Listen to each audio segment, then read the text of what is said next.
Conversations That Matter podcast. My name is John Harris. We're going to talk today about the Presbyterian Church in America, the PCA. We don't often talk about the PCA because it's smaller than the SBC and because I'm more familiar with the SBC, but it is important to talk about the PCA. They have some of the same battles going on in the PCA that are going on in the Southern Baptist Convention. And they might look a little different, especially because of the polity of the SBC and is different than the polity of the PCA. PCA has overtures that are actually binding on local congregations, whereas the resolutions in the SBC don't bind local autonomous churches. So different beliefs on church government, but that means that overtures in the PCA are more important. And so keeping our eye on the overtures that are either rejected or accepted is one way to see the trajectory of the PCA. And it's not the only way. We can look at other things. We can look at what's being said on social media, what's being sent in emails, and what pastors, prominent pastors are saying, and that kind of thing. But the PCA, it's a little more rigid because local autonomous churches in the SBC they have a lot of leeway to kind of do what they want. But in the PCA, that's not the case. You can be brought up on charges of being against the stated beliefs of the PCA, and that can get you kicked out, and you can be tried for heresy and all that kind of thing. So much more tight in the way that things operate. Now, I wanted to start. We're going to launch off of this, if I can here. This is an article by Tim Keller in the By Faith. I guess it's a magazine. It's a magazine that says of the Presbyterian Church in America. So I'm assuming there must be a soft copy or a hard copy of this as well, but it's posted free online. And it's the title of it is this from March 21st, is What's Happening in the PCA by Tim Keller. Now, I've covered Overtures 23 and 37 before. You can go back to a podcast I did with Pastor Sean McGowan on this topic, and I know I've given at least 2 updates since then. And long story short, without getting back into all the details, if you want to go watch those podcasts or listen to them, you can.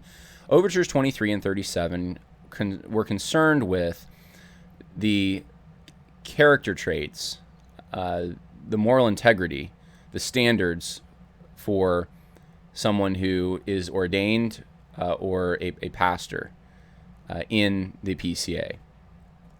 And the intent behind Overtures 23 and 37 was to tighten up the language on same-sex attraction, homosexual orientation especially, identifying with those kinds of things, being characterized by those kinds of desires, because the PCA has a problem with revoice theology, sometimes called Side B.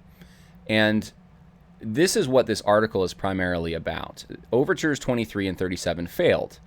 They were recommended by the General Assembly, but then when they actually went to the presbyteries and had to be approved by 2/3, they failed that. And so this has been a cause for contention in the PCA. Is this a sign of liberalism? What does this mean? Is this just because of procedural issues? And there's been debates going on about that, surrounding this. Here's what Tim Keller has to say, though. I thought this was really interesting. And there's a great piece, by the way.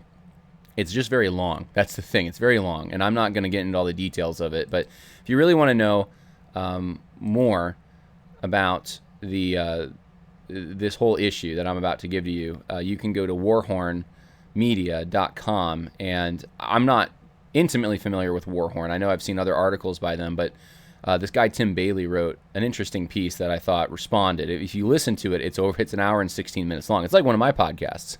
It's long. But he goes through in detail. He takes Tim Keller's statements, examines them, shows why they don't actually pass the sniff test. And so what I want to do is not just go over everything he went over. I might take a little bit from some observations I might use from that. But I have just some more general observations about this. And not just the PCA, but this just pertains to evangelicalism in general, in my opinion. So let's look at what Tim Keller has to say. I think there's a lot of straw men in this. I think there's a perhaps purposeful, but at least an inability, whether it's willfully or not, to deal with the issues that are actually right in front of us. And we're in a day right now where there's so much misinformation. People are engaging in it. I mean, conspiracy theory is the term you hear a lot now, but people are engaging in just they view reality in a way that just doesn't match reality. Their understanding of reality is just not in touch with actually what's happening out there. And I'm seeing this more and more everywhere. It doesn't even need a political ideology connected to it. Just people are trying to come up with ways to interpret reality, and some are saying peace, peace when there is no peace. And I don't know what all the motivations are. I think some of this has to do with stability, wanting a sense of stability. Things aren't really changing as fast as we think, as they actually are. Others are thinking that they're just blowing things out of proportion. We're all going to die, Chicken Little. And so what I've attempted to do, to the best of my ability, is to avoid needless speculation and go on what we can verify as much as I possibly can. And there's going to be some assumptions we have to make here and there, and hopefully they're reasonable assumptions. But what I see in this narrative that Tim Keller projects that I'm about to read for you is a peace, peace when there is no peace. It's not as bad as it seems. This isn't a big deal. The problem is those who are actually reading the situation correctly are the ones in the wrong, because they're exaggerating things. They're bringing in categories from politics and viewing this as bigger than it really is, this issue of revoice theology in side B. And I think it's perhaps a maneuver to pacify. That's what it could be, at least. Because it doesn't make any sense to me. Someone as smart as Tim Keller could misread things this badly. So let's go through it. This is what Tim Keller has to say. The failure of overtures 23 and 37 to receive approval of 2/3 of our presbyteries has given rise to many interpretations of what this means about the state of the PCA. I want to question one of the main ways of reading the results of the vote. The narrative goes something like this. A majority of the presbyteries of the PCA are conservative. They don't side with side B approaches to homosexuality. But there is a significant minority of presbyteries that do. This is an extremely dangerous situation because side B always slides into side A. And the end of Orthodox Christianity. We see where those side B leaning presbyteries are, and we know where the liberalism will begin developing, if it hasn't already. Most of the PCA is sound, though. Okay, so I want to just stop right there. This is Tim Keller representing the argument, that the narrative that he believes is prominent right now, and that is that side B, which we'll get into momentarily, but this theology that that many are concerned with, this revoice theology, really, that this is going to slide into side A. So side B is this affirmation of a homosexual identity of some kind, cultural elements to it. We'll give more definition to it as we go. Side A is this idea that Christians, so side B, Christians can engage in that. They can have that kind of an identity and engage in certain cultural elements, perhaps, but not in what Scripture specifically prohibits, which is sexual activity. I should say, if you have kids in the car, just you might be forewarned. I don't know how to navigate all of this without using some words that give more description, but without having actual sex, right? With actual engagement in same-sex relationships, physical relationships, that's wrong. But everything else, pretty much, just about elements. You could talk with a lisp, and you can perhaps dress in a certain way. You can have these friendships that are supposed to be almost substitutes for a marriage, but they're just these strong friendships. You can have all that kind of thing, but side A, Christianity, or those who believe in some kind of a appropriate and acceptable homosexual lifestyle within Christianity, if they believe in the side A approach, they think that, yes, having sexual intercourse would be fine in a homosexual relationship. So side B can't do that, side A can do that, but side B opens up a lot of other possibilities, right?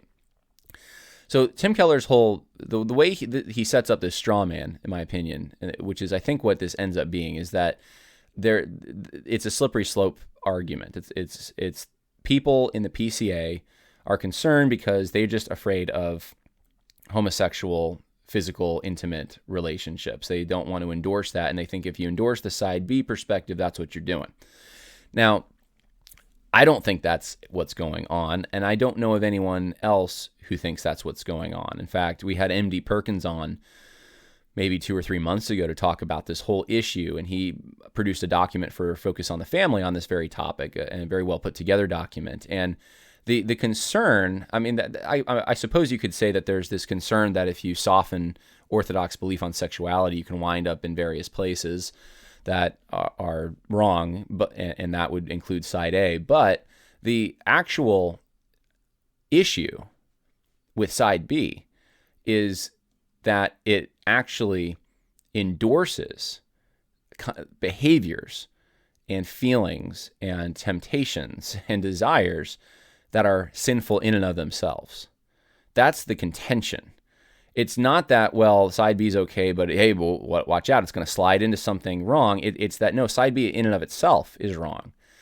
So Tim Keller sets it up, I think, in my opinion, wrong from the beginning, and misses what this is about. In fact, those overtures, if you just read overtures 23 and 37, you can figure out pretty quickly what it's about. It's about a lifestyle of or identifying yourself according to sinful desires or sinful lifestyles, manifesting traits of that, etc. So this view divides the PCA into a majority of conservative people and presbyteries, but also a minority of side B leaning social justice emphasizing progressives. There are considerable problems with this view. So he's saying that you have a division here. That's what conservatives really are saying. That there's, and let's just face it, this is the narrative coming from conservatives. He doesn't attribute it to them. The narrative just comes out of nowhere somewhere. It's just the narrative. No, I mean, this narrative is coming from conservative people in the PCA. This is his audience. This is who he's trying to address. It's obvious from the beginning. It's people who would have this view, and those are going to be the conservative types. So the progressives aren't going to be taking this kind of a narrative as serious. They think that they're orthodox, and that's always been the case. The heretics always think they're orthodox. Since when is that not the case? So the people who are concerned about a slide and losing orthodoxy in some way, these are the conservatives, though, and they are, and this is a straw man of the way they feel about things. And they see a line being formed, and there's a group of people on one side of the line against overtures 23 and 37. There's a group of people on the other side of the line for them, which is how they feel about it. And Tim Keller saying, no, hold on. This is too simplistic. That line isn't really there. There's just problems with thinking through things that way. So as far as I know, there is not one PCA court, not one session, presbytery, or agency that has ever endorsed side B Christianity. Now, of course, the article in Warhorn Media by Tim Bailey rips this one to shreds. I'm not going to do that. He's got all the receipts on that if you want to know why this is wrong. This is the observation I have about this, though. Who cares? Why is that significant? You have the Revoice conference hosted at a PCA church, and there has not been significant actions taken. There's been reports and things, but you haven't actually reprimanded Greg Johnson. And so the issue to me in all this is you have an ideology, this side B interpretation, that is gaining ascendance. It's on the rise, and you don't have to look at these metrics to know whether or not that's true. You can just simply look at the fact that there was a church that did this, and the willpower to actually discipline Johnson wasn't there, and the willpower to pass these overtures wasn't there. That's really, you don't need much more than that. That's my contention here. And I know you could put a list here. Warhorn Media has a whole list of where you find this kind of thing, but you don't even need that. All you need is what's even presented, honestly, in this article. You can figure out, wait a minute, there's a problem somewhere. There is a disagreement. There is a schism of some kind. Second, the PCA's interim committee on human sexuality considered this side B view and clearly rejected it. So Warhorn Media took this one on and gave specifics, but I just wanted to open up the document and look through, okay, where does it say side B? Nowhere.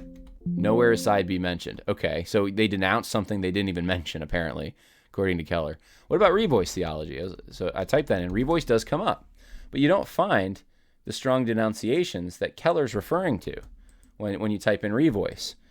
There's references to reports, things like that, but you're not. There's no denunciation of revoice here. So I'm like, what is he talking about in this? Third, he says, in light of points 1 and 2, we can conclude further that the reasons for the no votes by presbyters on the BCO amendments must have been based on matters other than an insipid liberalism. Again, the reasons for votes against the overtures were extremely diverse. Yet after hearing many of them, I think the common uniting concern was that the overtures could do more harm than good. Some thought they would exclude some people unfairly. Well, so he's painting a picture of here is that, look, there's the reason that these overtures failed was because of reasons other than people in the PCA who wanted to support side B theology. And so, look, side B, the side B thinking here, the revoice theology, he doesn't call it that, but the revoice theology is, it doesn't necessarily, people are concerned that it's going to slide into side A, right? So he strawmans it. And then the second thing is that no one endorses this in the PCA, not on an official level. And then the third is that we've already actually denounced the side B view. And then fourth is that the people who voted against it weren't even necessarily supporting side B. So it's all downplaying this, that the side B view, the revoice theology is a big deal, that it's a threat. It's really not a threat. And then he does this interesting thing, the old narrative. It says, well, then what is going on? Tim Keller says, I have a view. So what explains, if it's not a disagreement in the PCA over revoice theology and homosexual orientation, same-sex attraction, making that compatible with Christianity, if that's not the disagreement, then what is the disagreement? This is the view Tim Keller has. I have a view that it is possibly wrong, but is my best guess right now. What is going on now is, with one significant difference, what has been going on in our denomination almost from the beginning. All right, so for a conservative, that's going to be like, oh, whew, good. This isn't anything new. But that makes no sense. It just, like, try to make that jive with reality. This has been going, we've always had debates over this kind of thing. Of course not. But how does he frame it? He says the PCA has been divided between a minority of ministers who interpret the Westminster Standards in stricter ways and a majority who interpret them in broader ways. An example is the regulative principle of worship. So this whole side B controversy is no different than debating the regulative principle. Really?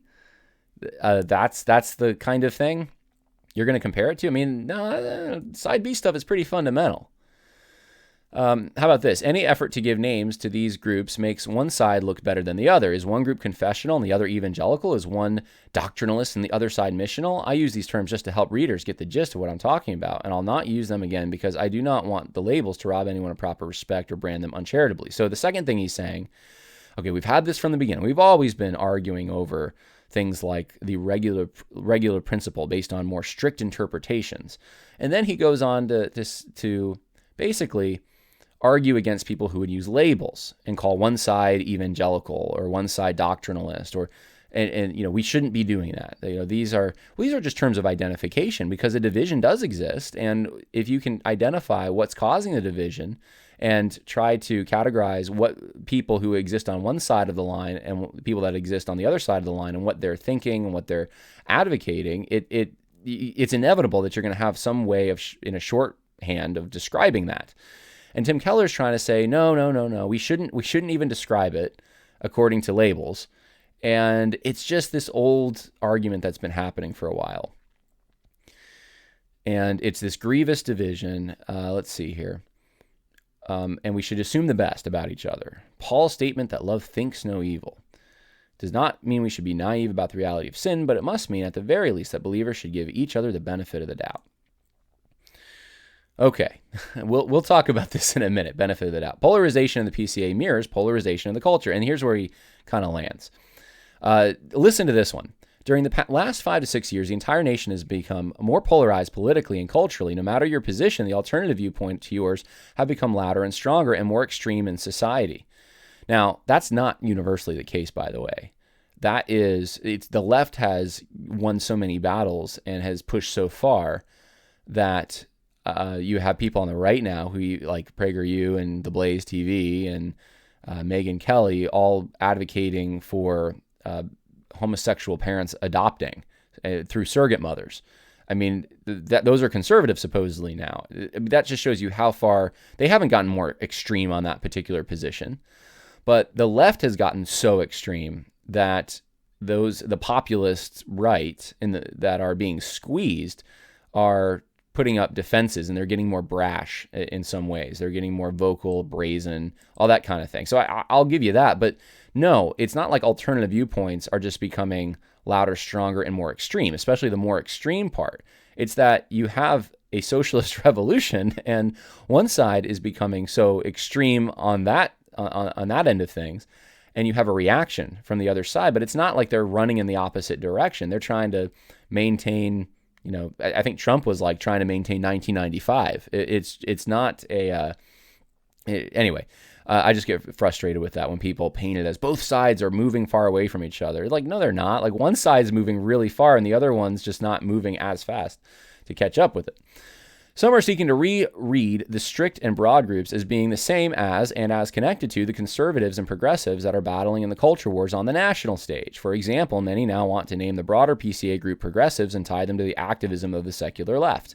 If a PCA church emphasizes helping the poor or disadvantaged, it may be said they are into critical race theory. If they voted against Overtures 23 and 37, it may be said they are sympathetic to gay ideology.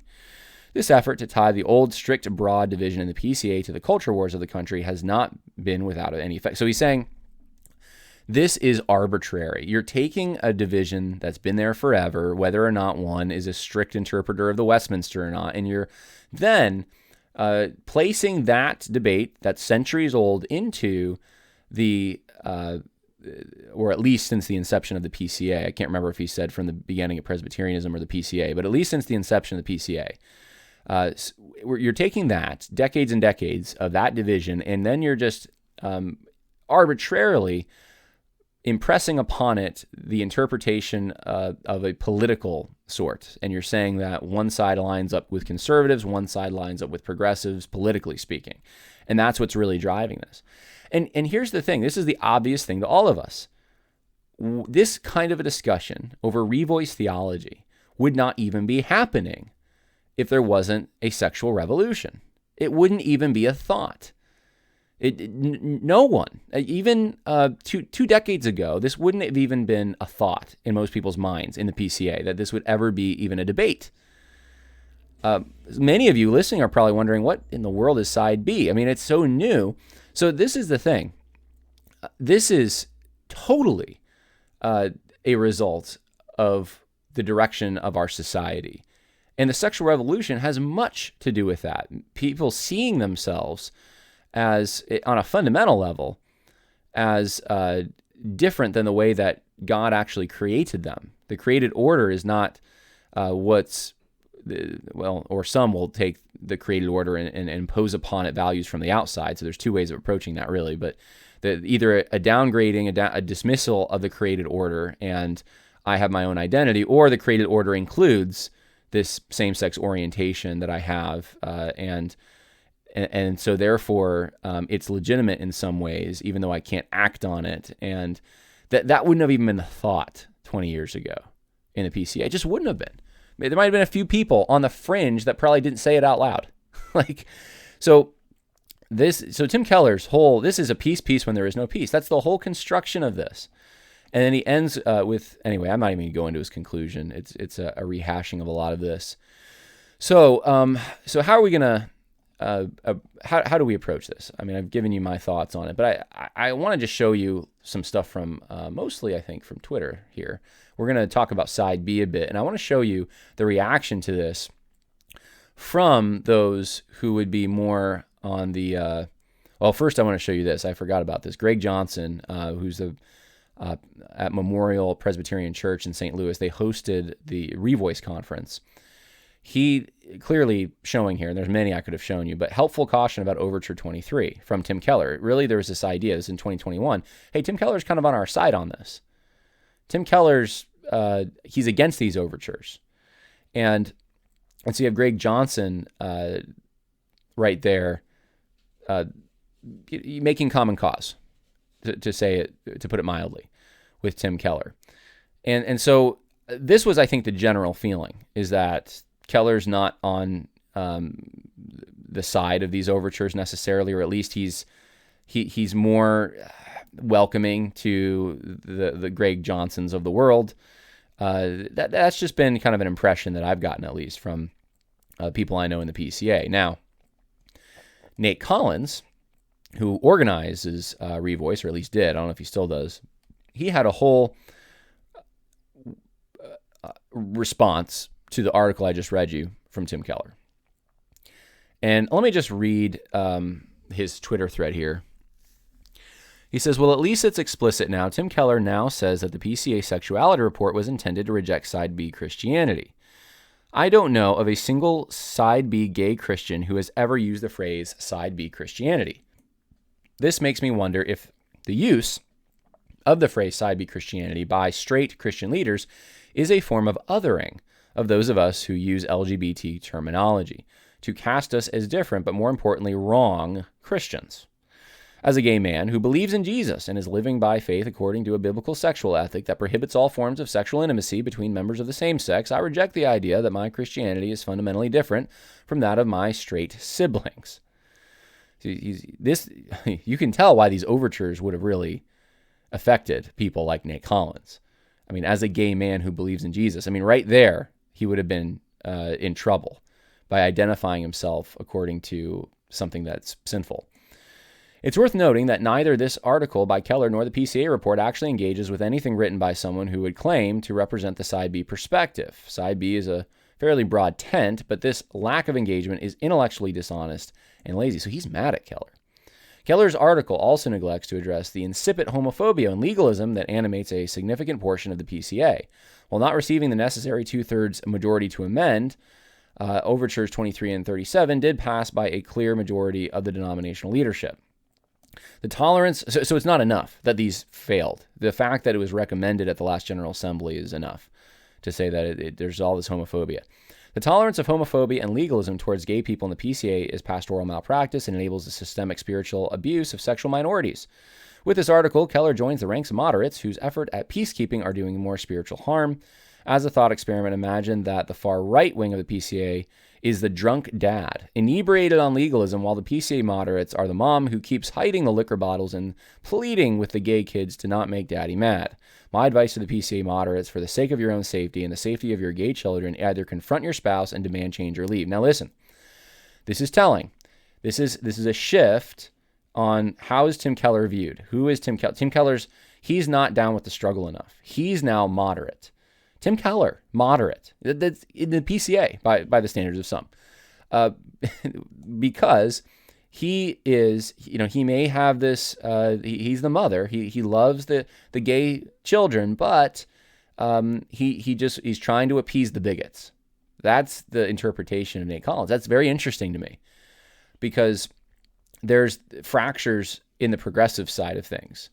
There's those who are going to full steam ahead, and then there's those who want to, and Tim Keller, I don't know for what his motive was. I have, like I said, my suspicion here. I think he's addressing people that have a certain view, more conservative, as evidenced by his article in the beginning of it, and he's trying to pacify them. That's at least the effect of his article. That's what it does. That's what he's argues for. And so I think that's what's happening here, is that's the motive Tim Keller has. What he actually believes, I'm not 100% sure. I think he's at least people did think he was more accommodating to the revoice stuff. Now, where is he? And so he's not able to satisfy those pacifying and trying to pacify the people who are conservatives. He's now offending the people who are, and I'm just going to use the terms Keller doesn't want me to use because they're accurate, the more progressives. That's who they are. Here's what he says the next day. Things I would have never imagined seeing. Tim Keller providing cover for legalism.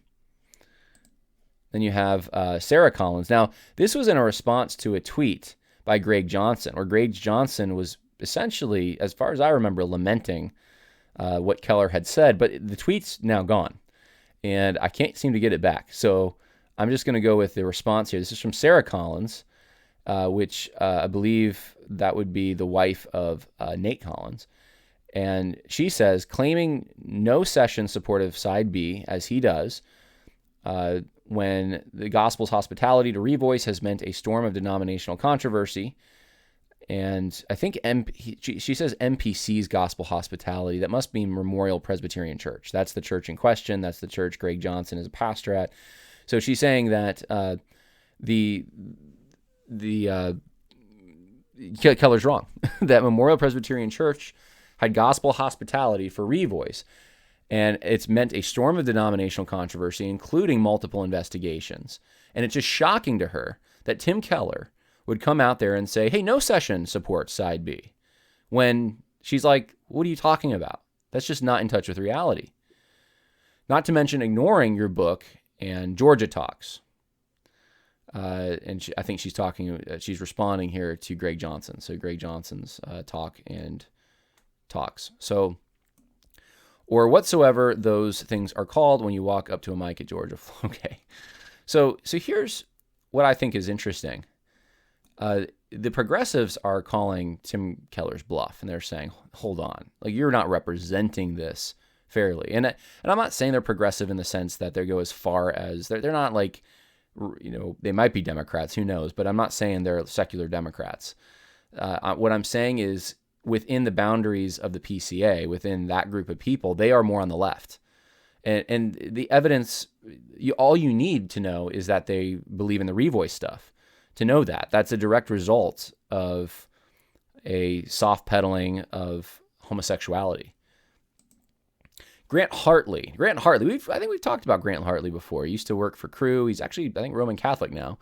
But he I think he did some poetry for Crew. It was an interesting homosexual poetry thing. I played it on the podcast. This was a while ago, years ago now, I think. Anyway, he was, I believe he's one of the revoice speakers, but he weighed in on this. And he said, reading Tim Keller's Center Church was a large reason why I began to think of the LGBT community as a distinct cultural group. Whoa. So this is, again, it's the feeling that Tim Keller was with us, which is the foundation of much of my work, especially, listen to this, especially at the first two revoice conferences, and a significant theme of my life. And now I'm remembering, actually, I did watch. He did do, I think that was the first revoice thing I watched. He had this whole talk on redeeming queer culture, something like that. His discussion of contextualization and missiology, perhaps surprisingly, one of the biggest reasons why I call myself gay, why I can begin to consider my sexuality being an aspect of my identity, why I feel such a strong connection to LGBTQ people, culture, and history. Now, by the way, LGBTQ people, cultural history. What does being gay have to do with being transgender? What holds these things together? LGBTQ. The only thing that can hold them together is that they're not the created design. They're stepping outside of that. Otherwise, what do they have to do with each other? Right? But they are one community? Wouldn't there be the lesbian community, the transgender community, the queer? Why are they all together in one community? Because they stand in opposition to traditional marriage, biblical marriage, created design, and those orientations, which I don't even like using that word because it's just orientation itself. We are created for the purposes our Creator has given us. We are designed in a specific way to function a specific way. We are who we were designed to be, not who we feel we should be. That's the root issue in all this. So what kind of a culture do LGBTQ people produce? Is it even a culture? Culture is what you cultivate. So what do they cultivate? They can't have children. History? I mean, like what? This is a deception right here. But he's saying that Tim Keller is the one that convinced him to identify with this. Very interesting. Not great for Keller, but he's saying, hey, it's Tim Keller that inspired me to identify with the LGBTQ quote-unquote community. I quoted him extensively throughout those breakout sessions at the first 2 Revoice conferences, and his work has irrevocably shaped me. So it is especially painful, he says, to see him publicly, harshly distance himself from the Side B community, because his work has been the catalyst for so much Side B thought and cultural formation over the past several years. This is telling. This is so telling that Tim Keller is one of the guys that these people thought he's on our side. And then when he tries to pacify the conservatives, they feel rejected. Why are you going and talking to them? I thought you were with us. They're hurt. They feel rejected. They're not accepting it. So what is Side B Christianity? Here's Nate Collins. He tweeted out, enjoying being interviewed for this thoughtful and helpful article about the complexities and delights of the Side B gay Christian community. So again, they don't really say Side B Christianity like Tim Keller did, but there is this Side B gay Christian community. And this is the article he references. And I'm just going to read you from it here. And it's quoting Grant Hartley as well. It's the same kind of people in all of these, the same group. At first, Side B was mostly offering a theological pathway for Christians to both accept LGBTQ as a God-given identity and uphold traditional stance on sex and marriage. Now, Hartley said, the group has taken on a cultural weight. Over time, Side B has felt less like a theological position and more like a distinct subculture. Really? How so? Many Side B Christians feel called to celibacy, and a select few are in celibate same-sex partnerships or mixed orientation marriages where one party is straight and the other is not. These experiences have led Side B Christians to develop alternate models of belonging that honor single celibate lifestyles. One such model, Hill says, is spiritual friendship, a deeply committed relationship that's more spiritual vocation than casual Facebook acquaintance. Hill says these sorts of intentional celibate friendships deserve public recognition and support. Side B folks also find community by creating chosen families, mutual support systems made up of non-related members, or in the case of Eve Tushnet, through communal acts of service. I don't have to read any more. This is what it is. Side B Christians engaging in celibate same-sex partnerships. It's everything. We can do everything but have sex. Everything else is permissible. We can act like the people that, and the habits that were produced by people that were having illicit sex with each other, or sex outside of the bounds of matrimony. That's a man and a woman, a biblical marriage. We can imitate that culture, that quote unquote culture, those habits, those ways of talking and acting and dressing, and we can come up with substitutes here for marriage. We just don't have sex. I mean, would you even accept this for heterosexuals? I mean, that's people that, yeah, you know, I'm heterosexual and we are in a same-sex partnership, but we're celibate. We're like, we'd be like, yeah, right. Like, what are you doing? Like, we know what this is. This is marriage. That's what, at least that's the created order. That's what God intended. And like, what are you doing fooling around here? Like, you're trying to substitute something for what we all know is baked into creation itself. And that's the root issue of all this. Is the question hinges on whether or not we are whom God designed us to be according to the created order, or we are something else. Grant Hartley said, this is in 2021, one of my friends responding to recent Side B subculture is bad discourse. And he says, I mean, why do deaf people need their own subculture? Why can't they just hang out with hearing people? Now, look at that comparison. Identifying yourself as homosexual, gay, same-sex attracted, whatever, is kind of the same thing as being deaf. Well, God tells us very clearly who made the deaf ear, who made the blind. We have the result of sin as well, and fallenness in the created order, and that it does affect things.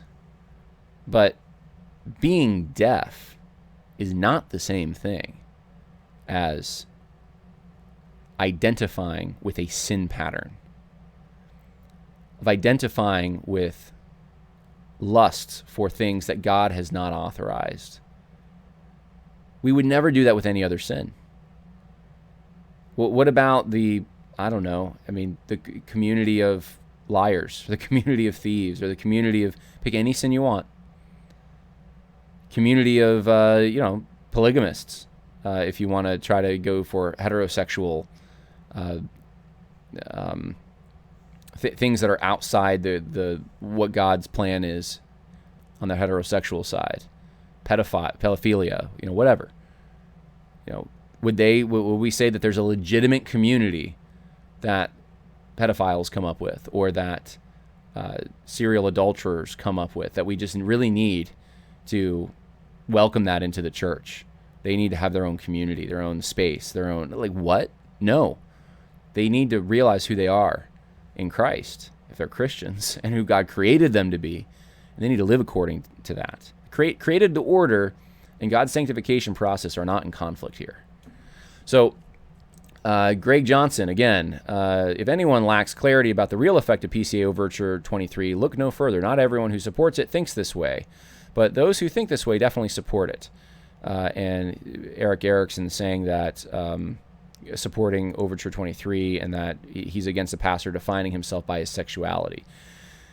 So really, again, this fleshes out what the side B thing is, that it's defining yourself by your sexuality. You should be able to do that, even if you believe your sexuality is in conflict with the biblical order that God has set up and the created order. Greg Johnson, again, says this: a key step in many of the ex-gay and reparative approaches. I just actually brought up this tweet. For those looking at it, you can read it. But let's see. Okay, so the whole issue he has with reparative therapy is that it rejects homosexual self-perception.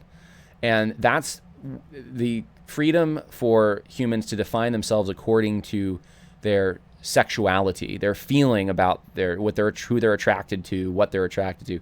That homosexual self-perception is a valid category. That's the argument here. That's the issue with the side B stuff. So just a little bit of hopefully clarity there on what the actual issue is. And then I don't even have to call Tim Keller's bluff, because you have all these people on the opposite side of this issue from me calling Tim Keller's bluff. And this is the moral of the story here is you can't fence sit on this. You can't pretend that a schism doesn't actually exist, a widening gap, when it does. There's a fault line there. There are people on one side, they're answering this question differently than people on the other side, and it's not just something as and I don't want to say surface level, because it's not, the regulative principle is not surface level, but it's not something that Christians who are orthodox can disagree on, like the regulative principle. It is something so much more fundamental than that. And Tim Keller either doesn't see this, or he does see it, and he's trying to pacify you. He's trying to say peace, peace, when there is no peace, so you won't worry, and you'll stay in the PCA, and you'll continue to support it, and money will keep flowing. And when in reality, this is bad for the PCA.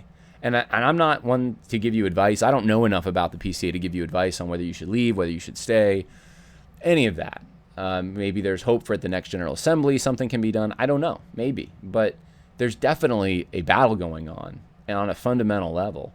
And it does mirror, to some extent, the political divide that exists in our country right now. And anyone who doesn't see that is just, they're pulling your leg. They're not being true to reality. They're just, I don't know if Tim Keller, maybe he just needs to stop. Maybe he's getting too old, or maybe he's just losing his credibility left and right, and people need to stop listening to him when he talks, as if he has so much wisdom on this. You don't have wisdom if your starting point is fundamentally flawed, and you're just not even dealing with reality as it is. So that's my 2 cents on that. And hopefully that was helpful for some of you, especially if you're in the PCA, just kind of understanding what's happening, what the next move might be among some who now are, I guess, moderates, but I would say progressive-leaning people. They're going to, I think, try to pacify more and more that this isn't a big deal. It kind of is a big deal. It kind of is. There needs to be a mechanism in place for rooting out people like Greg Johnson. There is no mechanism in place for doing this. That's the problem. And the overtures were supposed to be about correcting that, and they failed. So what are you going to do in the PCA? That's the question. What are you going to do? God bless. I hope this was helpful. More coming by now.